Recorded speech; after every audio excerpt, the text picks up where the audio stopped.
आज Doubtnut app download करें। Doubtnut पर अपने सभी गणित, रसायन विज्ञान, भौतिक विज्ञान और जीव विज्ञान के डाउट्स का करो सफाया। बस प्रश्न की फोटो खींचो, एक ही प्रश्न को क्रॉप करो और तुरंत वीडियो सोल्यूशन पाओ। अभी डाउनलोड करें। प्रश्न हमें पूछा गया है कि स्टोक्स का नियम क्या है।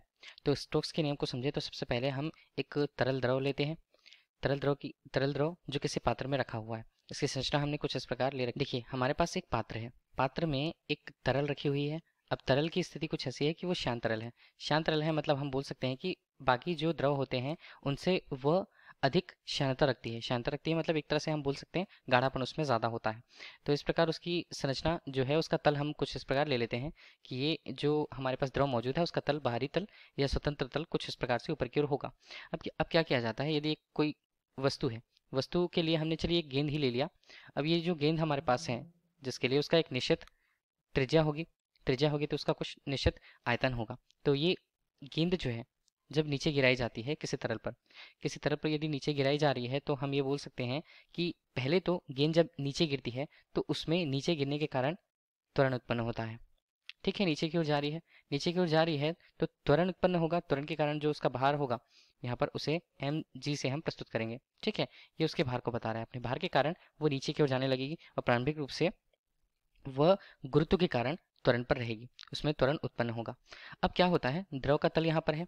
द्रव को विभिन्न परतों का बना हुआ हम मान सकते हैं। तो प्रारंभिक रूप से जो तल होते हैं, शुरुआत के जो गेंद से संपर्क में आते हैं पहले, वो क्या करते हैं, प्रारंभ में सब यदि विरामावस्था में है, गेंद के आ जाने से जो ऊपर के तल हैं वो गत्यावस्था में आने की कोशिश करते हैं और गत्यावस्था में आ जाते हैं। परंतु गत्यावस्था, ठीक है, पर इस अनुसार यदि परतों के बीच यहाँ पर अपेक्षित गति किस प्रकार से हो पाती है, जब वो नीचे जाने लगते हैं।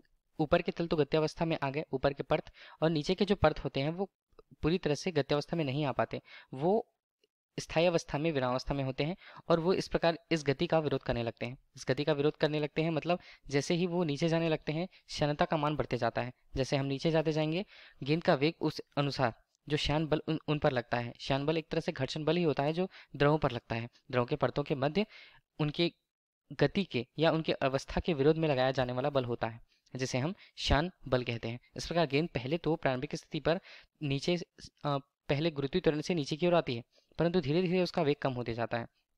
धीरे धीरे वेग कम होने के पश्चात एक स्थिति ऐसी आती है कि वो नियत वेग से नीचे जाने लगती है। नियत वेग से यदि वो नीचे जा रही है तो इस प्रकार जो बल यहाँ पर लग रहा है उसका कारण क्या है, जो तरल है उस पर एक बल लगाता है ऊपर की ओर अपने उत्प्लावन बल के अलावा, उसे हम बोलते हैं श्यान बल। श्यान बल के अनुसार स्टोक्स नामक वैज्ञानिक ने किसी द्रव द्वारा किसी अन्य वस्तु पर लगाए जाने वाले विरोधी बल के रूप में एक संबंध स्थापित किया, जिसे हम स्टोक्स का नियम कहते हैं।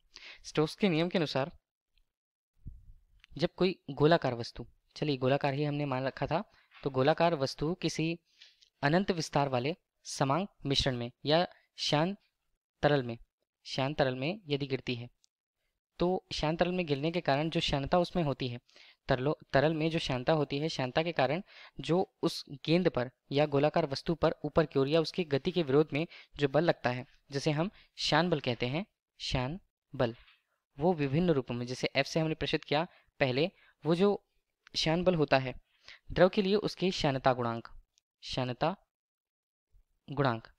को हम किस प्रकार से समझ पाए, जैसे कि घर्षण होता है, घर्षण के लिए घर्षण के मान को हम ये बता सकते हैं कि वो कितना कम है कितना ज़्यादा है घर्षण गुणांक के आधार पर। उसी तरह किसी द्रव में यदि शांतता की बात आती है, घर्षण की बात आती है, तो हम उसे शांतता गुणांक से प्रदर्शित करते हैं। तो श्यान बल जो होता है वो शांतता गुणांक के समानुपाती होता है। ठीक है, और दूसरी स्थिति पर देखें तो जो यहाँ पर लगने वाला बल है वो गोलाकार वस्तु जो हमारे पास मौजूद है, गोलाकार वस्तु, उसकी यहाँ पर त्रिज्या जो होती है, त्रिज्या जिसे यदि हमने स्मॉल r से प्रदर्शित किया, वो उसके अनुक्रमानुपाती होता है लगने वाला बल जो है। तीसरी स्थिति पर देखें तो स्टोक्स के नियम के अनुसार जो श्यान बल है वो उस वस्तु के नीचे जाते हुए उस वस्तु के वेग के अनुक्रमानुपाती होता है। यहाँ पर वेग यदि हमने बोला तो ये अनुक्रमानुपाती है। इस प्रकार श्यान बल को हम बहुत सारी स्थितियों पर, चाहे वो शांतता गुणांक की बात हो, शांत गोलाकार वस्तु के लिए उसकी त्रिज्या की बात हो या वस्तु के वेग की बात हो, तीनों को यदि इस प्रकार से लिखा जाएगा, हम किस प्रकार से लिखें, लगने वाले बल को कुल रूप से यदि लिखा जाता है तो वो यहाँ पर शांतता गुणांक ईटा, उस गोलाकार वस्तु के लिए उसकी त्रिज्या और उस वस्तु के वेग के गुणनफल के समानुपाती होती है। तीनों के समानुपाती या तीनों के अनुक्रमानुपाती एक साथ यदि इसे लिखा जाता है, अब देखिए बराबर, यहाँ पर समानुपाती का चिन्ह हम हटाते हैं तो बराबर का चिन्ह आता है। बराबर के चिन्ह हटाने पर एक नए नियतांक की पुष्टि यहाँ पर होती है, जिसे के से हमने प्रेषित कर रखा है। इस के को कहा जाता है के एक नियतांक है, ठीक है। के यहाँ पर एक नियतांक है जिसका मान निश्चित होता है। अब देखिए इसे गोलाकार वस्तु के आधार पर और लगने वाले शान बल के आधार पर के बराबर 6 पाई से प्रयुक्त किया जाता है, जो यहाँ पर प्रायोगिक आधार पर तैयार किया गया है, जिसका मान तो F बराबर इस प्रकार क्या होगा 6 पाई ईटा आर वी के रूप में।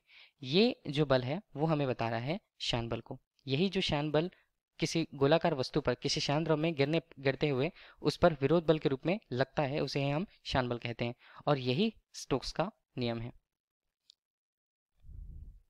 धन्यवाद। कक्षा 6वीं से 12वीं से लेकर नीट, IIT, JEE वो एडवांस के लेवल तक 1 करोड़ से ज्यादा छात्रों का भरोसा। आज ही डाउनलोड करें डाउटनेट ऐप या व्हाट्सएप करें अपने सारे डाउट्स 8400 400 400 पर।